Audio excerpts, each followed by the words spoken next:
আমরা সাধারণ মানুষের কথা শুনি এই অনুষ্ঠানে, নির্বাচনকে ঘিরে তাদের ভাবনা শুনি। এই পর্যায়ে আমাদের সাথে অনলাইনে যুক্ত হয়েছেন বাংলাদেশ জামায়াতে ইসলামী ব্রাহ্মণবাড়িয়া জেলা আমির মাওলানা মোবারক হোসেন। মাওলানা মোবারক হোসেন, আপনাকে স্বাগত জানাচ্ছি। একটু নির্বাচন নিয়ে ভাবনার কথা জানতে চাই। ব্রাহ্মণবাড়িয়ার কি অবস্থা, জামায়াতে ইসলামের কি অবস্থা?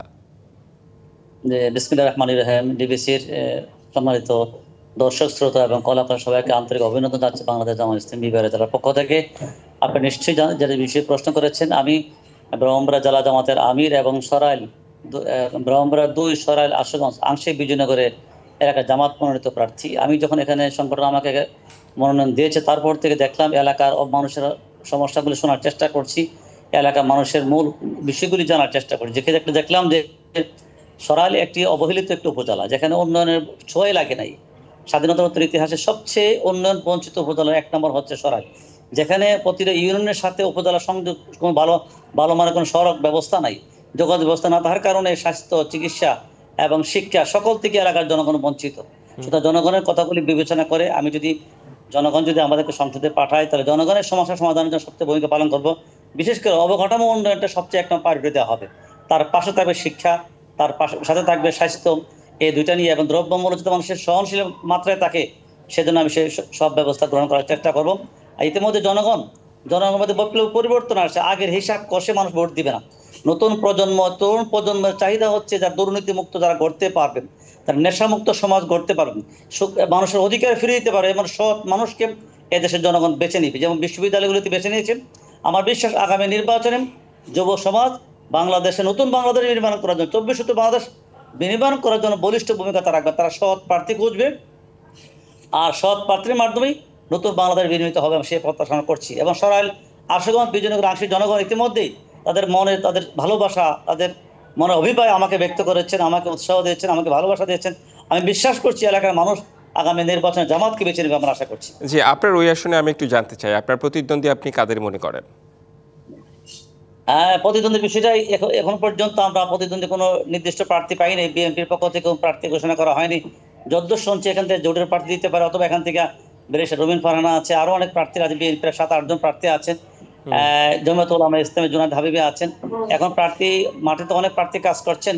বিএনপি একটি বড় দল, তাদের পক্ষে দলে কোনো প্রার্থী নির্দিষ্ট ঘোষণা না করার কারণে এখন এই মুহূর্তে মাঠে শুধু আমি একাই ঘুরছি, আমার সাথে আরো কিছু ভাইয়েরা মাঠে ঘুরছেন। আমি যেভাবে তৃণমূল পর্যায়ে ঘোরার সুযোগ হয়েছে, আমরা তৃণমূলে এখন কোনো প্রার্থীর সন্ধান দেখি নাই যারা তৃণমূলে জনগণের সাথে সম্পৃক্ত হচ্ছেন। কোনো প্রার্থী মোটামুটি জেলা শহর, উপজেলা শহরে ঘুরছেন, কিন্তু তৃণমূল পর্যায়ে, গ্রাম পর্যায়ে, ওয়ার্ড পর্যায়ে বিচরণ খুব একটা আমার চোখে পড়ছে না। আচ্ছা, এমন হয় না যে জনসমর্থনের বিষয়টা, তো আপনি যখন মাঠে যান, আপনি যখন জনসম্পৃক্ত হন মানুষের সাথে, সে সময় তো বোঝা যায় যে অন্যান্য রাজনৈতিক দলগুলোর কি অবস্থা। আপনার কাছে কি মনে হচ্ছে না যে বিএনপি কিংবা অন্যান্য রাজনৈতিক দলগুলো সেখানে বেশ শক্তিশালী? না, এখানে আমরা শক্তিশালী তো। একটা বিষয় হচ্ছে সরাইলটা একটু ভিন্ন। স্বাধীনতা ইতিহাসে যারাই নির্বাচিত হয়েছেন, সরাইলের মানুষের অধিকার তারা পায়নি।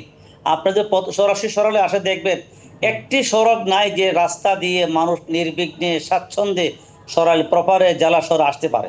এই যে উন্নয়ন না পাওয়ার কারণে যে কটা দলই ক্ষমতা ছিল, তাদের কাছ থেকে জনগণ ন্যায্য অধিকার না পাওয়ার কারণে তাদের মধ্যে নতুন চিন্তা আসছে, আমরা জামাতকে দেখি জামাত পারবে কিনা, এবং জামাতের প্রতি জনগণের যথেষ্ট কনফিডেন্স তৈরি হয়েছে, জামাত পারবে আগামী দিনে সরাইলের মানুষের মৌলিক অধিকার ফিরিয়ে দিতে। সেজন্য জনগণ ইতিমধ্যে আমাদের যথেষ্ট উৎসাহ দিচ্ছেন। যারা বিভিন্ন রাজনৈতিক দলের নেতাকর্মী ছিল, তারা পর্যন্ত বলছে আমরা সব দেখেছি বারবার, এবার দেখবো, একবার জামাত ইসলামীকে দেখতে চাই, জামাত পরিবর্তন করে। আমরা আশাবাদী সরাইলের জনগণ এবার নির্বাচনে প্রতি ইনসাফ লেখা দিয়ে আমাকে যোজিত করবে। আচ্ছা, মানে সব শ্রেণী পেশার মানুষ, সব ধর্মের মানুষ জামায়াতে ইসলামীকে সমর্থন করবে, আপনার কেমন মনে হয়? মানে আমি একটু আপনার কাছ থেকেই জানতে চাই। হ্যাঁ, আশা করছি। হ্যাঁ, সব তো 100% সমর্থন করবো না, এটা ঠিক। প্রত্যেক যারা জিনিস দলের সমর্থন যারা করছেন, একটি দলকে যে ভালোবাসেন, করবে দলের ব্যক্তিত্ব, দলকে ভোট দিন। দল ছাড়া দল নিরপেক্ষ বিশাল একটা জনগোষ্ঠী কিন্তু আছেন। বেশি ইয়াং জনটা কিন্তু অনেকে রাজনীতি জড়ান নাই, রাজনীতির প্রতিহিংসার কারণে অনেক রাজনীতি জড়ান নাই। ইয়াং তরুণদের ভোটটা, ম্যাক্সিমাম ভোটটা আমরা পাবো আশা করছি। এবং তৃণমূলের যে ভোটগুলি আছে, যারা গ্রাম বাংলার যে মানুষগুলি, তারা কিছু অধিকার পায় না। একেবারে একজন বললেন যে আমার এলাকায় একটা রাস্তাও আসে নাই, একটা কালভার্টও আসে নাই, এমনকি অনেক কিছু তারা পাচ্ছে না। যে নাগরিক সেবা তা পাওয়া দরকার, তার সব থেকে বঞ্চিত হওয়ার কারণে তারা খুবই বিরক্ত, তিক্ত যে আমরা যেই দলকে ক্ষমতা দিচ্ছি কোনো দলে আমাদের কাজ করে নাই।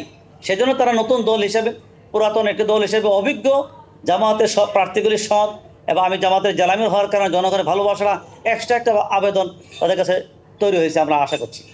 আচ্ছা, এই ক্ষেত্রে যারা ভিন্ন ধর্মাবলম্বী রয়েছেন তাদের ক্ষেত্রে কি আপনাদের মনোভাব কিংবা তাদের ক্ষেত্রে আপনারা কিভাবে কাজ করতে চান?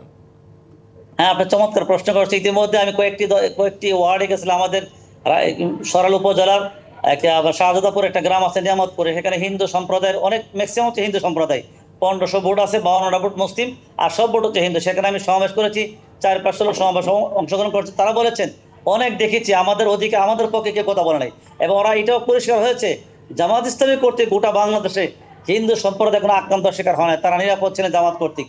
জামাত কর্তৃক তার নিরাপত্তা বোধ করবেন, তাদের ধর্মীয় অনুশাসন, তাদের জীবন জীবিকা, তাদেরকে মূল্যায়নের ক্ষেত্রে জামাত তাদেরকে বড় মূল্যায়ন করতে পারে না। তারা ইতিমধ্যে আশ্বস্ত হয়েছেন, আমি তাদেরকে আশ্বস্ত করছি।